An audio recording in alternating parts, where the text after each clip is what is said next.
Okay, so let's talk about some practical things related to making a movie. The question that I have, sort of the overarching question that I have for you, that I want you to think about as you work on your movie making project, I want this question to stick in your brain. And the question is this: is your sandwich in the bag? Hopefully, by the end of this presentation, that question will make a little bit of sense.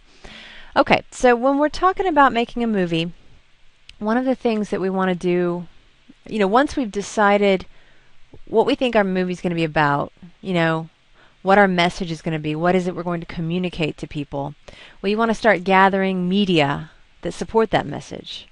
So let's say that you are making a movie about Abraham Lincoln. Well, maybe you'll go find some photographs of Abraham Lincoln. Maybe you'll find a picture of the Lincoln Memorial. Maybe you'll find a little clip of a song about Lincoln, or a poem. So you're going to locate your media. What are the types of videos, still images, audio, music, and voice recording types of things? Or what script, perhaps? Maybe there's something you want to say about him. What is it that you want? What are the building blocks of your message? Because the video is made of these different types of things. It may not be made of all of them in a given movie, but usually most videos have at least 3 of these things, I would guess. All right, so you want to be thinking about your media and then be gathering it into a single folder. And I will repeat myself throughout this video, so you'll hear about that single folder again later, but it really helps if you have everything in one place. If you're a mobile person and you move from computer to computer, you definitely want one folder that maybe you back up on your key drive. And I'll talk a little bit more about that later in the presentation. In terms of software, I just updated this today. Windows users are probably going to use Windows Movie Maker or Windows Live Movie Maker. Apple Mac users will probably use some version of iMovie. There's also a program called Photo Story, which I've never been particularly fond of, but if you know how to use it and you like it, then maybe that's one that you want to use. And I like to think that the process of making a movie is very similar to the process of making a podcast. If you can think back long ago to when we made a podcast in this class in Audacity, and GarageBand works the same way, I believe. You have kind of 2 phases of work that you do. Really, it's the project phase is the first phase, and the second phase is maybe what you call the export phase. Or, yeah, that works. Most of the work does happen in that project phase, but with each phase there's a certain file type that you need to be aware of. You need to be aware of where you're saving it and what kind of file you're dealing with. So if you remember back to Audacity, when we made our podcast in Audacity, we were dealing with an AUP file. Now some of you, might have your file extensions hidden, so you may not really be aware of that, but that's the type of file that was that you kept saving when you were saving that project. And then when you were finished, you exported a WAV file or an MP3. And you paid attention to where you put that because then you knew you had to publish it online somewhere. Well, movie making works the same way. And so when you're in any of these programs, whether on a Mac or a Windows computer, you have a project phase.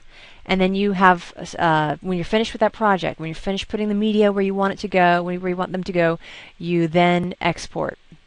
So your final format will probably be WMV if you're a Windows user. It doesn't matter which kind of movie maker you're using on Windows. They'll all be a WMV. And for Apple, it'll be a .mov. Those will be 2 really good formats to export as.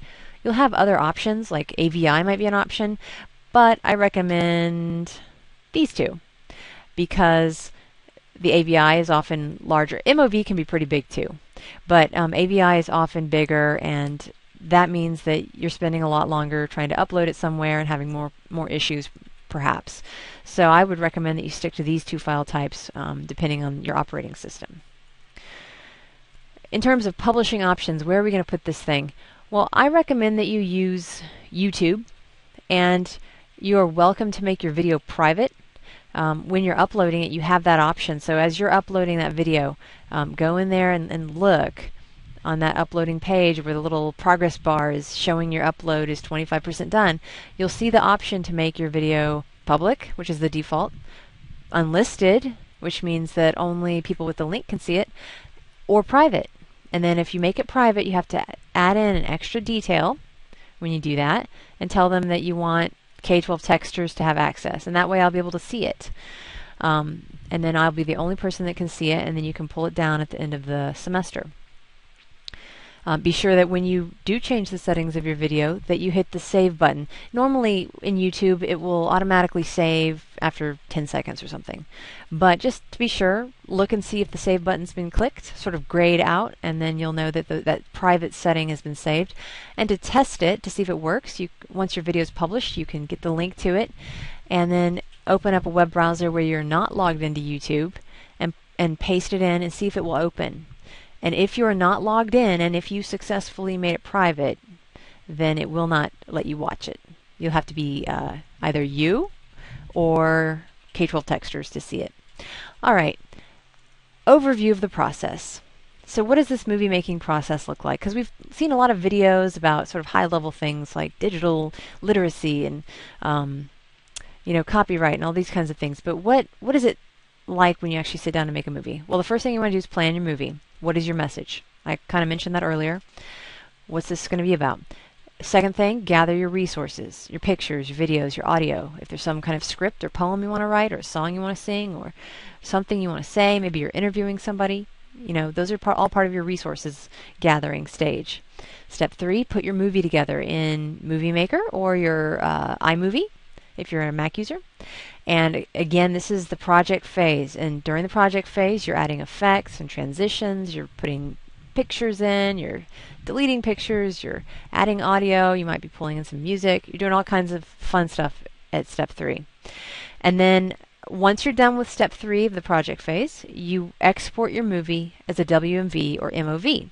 Now, I know I'm repeating myself, but I'm repeating myself because these details about the project files versus the exported files, this is file management, which some of you probably have a quick understanding of, but not everybody does. So let me just repeat it one more time, because steps 3 and 4 is where people get stuck.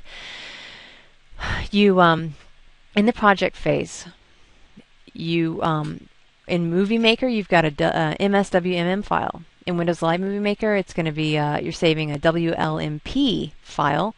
And I believe in iMovie, I opened up this old Mac of mine that I have had it for about 5 years, and I hope this is up-to-date information, but I believe it's a .iMovie project is the name of the file type. That's what it is on my version of iMovie. I have it on my laptop here. It's probably the same now because it makes sense, and Mac does what makes sense, I think. But the thing about it is that, again, you may not be completely aware of these file types. You may not ever see them because the default is for file types to be hidden. On my computer, I go and I undo that default, and you can do the same on yours. Actually, when you're saving your iMovie project, I noticed that there's an option to unhide or to show the file extension right there in the save window. So you could have it show if you just want to be more aware of it. You want to export your, so that was step 3 in the project phase of the movie. When you're putting that movie together, these are the file types you're dealing with. Once you're finished, you're ready to export, and again, I'm sorry to be so repetitive, but it's important, you export a WMV or MOV. Alright, so you can look at the project file as this sort of loose collection of bits of sandwich that if you were to trip as you carried this across your living room on your way to feed your ailing relatives in the bedroom nearby, this whole project would fall apart. This whole sandwich would scatter to the floor and nobody could eat it. It'd be covered in dog hair and all kinds of stuff. So that's the project file, and it's of no use to me. I can't watch it. YouTube won't let you publish it. So you have to take that second step of exporting, putting that sandwich in the bag. So that's what I was talking about earlier, is your sandwich in the bag. That's kind of the central question when you're working on a movie. You want to remember that there's 2 main steps. You've got the project phase where you do most of your work. You save, save, save. But then you have to export it into a different file type, an WMV or MOV, so that it's useful to the rest of the world, to YouTube, to Miss Huett. Alright, so tips. My tips were to keep all your files in one folder. That'll just keep you organized. And if you computer hop, this is crucial. If you don't computer hop, if maybe you have a laptop that you do everything on, you can be more disorganized. Although I don't recommend it. I know I am quite disorganized. In fact, let's just take a look real quick. You probably see a few files there, just crazy files everywhere. Tip number 2. So when you're working, keep that one folder on the desktop. That's just, I won't go into more detail on that, but that's a good spot to put it. If there's some other place that you'd rather put it, great. Just be consistent and be aware of where you're putting stuff. Step 3, or tip number 3, when you're finished working on your project, save a copy of your one folder in your key drive. This is especially for people that computer hop. For those of you, again, who don't, maybe you don't feel like this is a necessary step. But 5 years ago when I first came up with this tip, a lot of people were coming up to the Ed Center and moving between Ed Center and dormitory and mom's computer and all that kind of thing. If that's you, you definitely want to back up that one folder that I said you put on the desktop, copy it onto your key drive, and overwrite the copy that you had there before. So that every time you go to the next computer, you go to Aunt Gertrude's computer, you put your key drive in the computer, you slide that folder on the desktop, and boom, you can get to work. But it's important that it be on the desktop because Movie Maker thinks that's where it is. Like wherever it is that you're putting it, you have to be consistent. Tip 4, save often as you work on your project. And actually, I was watching a video that said that the iMovie projects autosave, but I don't trust that. I don't believe that there's such a feature as that, but that's what it said. So maybe you Mac users don't even have to click save very much. And tip 5, remember your file types. I won't trouble you with that again, though. I think I've explained that a lot. Your next steps then would be to visit the digital movie instructions to decide what type of movie you think you'd like to work on. We have options ranging from the basic movie, which could be something as simple as taking a PowerPoint and saving it as JPEG files. So like if you think of a 15 slide PowerPoint and you save it as JPEG files, it would become 15 images that have names like slide1.jpg, slide2.jpg, and then you can actually import those files into Movie Maker or iMovie or whatever. If you're really comfortable in PowerPoint but you're scared to make a movie, you're under time constraints, you can do that. And movitize it, turn it into a movie. A few of you will already know how to make movies. I'm sure of it. And you may be tired of making movies, or you may not be motivated to do this. And I can't blame you if you already know how to do this and you've done it many times and none of the options I've presented seem compelling or fun or worth your time. Then I recommend that you make a Scratch project.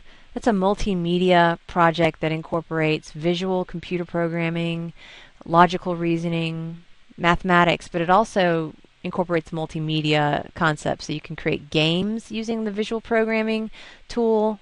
You can create movies. You can do all kinds of stuff. You would just Google the word Scratch, and you want Scratch, and you might add the word MIT because it's a software program that MIT has developed. Some people at MIT. It's free. You'd have to install it on your computer. Watch the Scratch tutorials that are available on the Scratch website and create a Scratch project.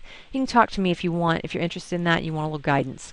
Google Lit Trip is an interesting way of using Google Earth to take students or people, anybody that visits your Google Lit Trip can take a tour around the world, around a region, and you can link to websites, images, all kinds of stuff.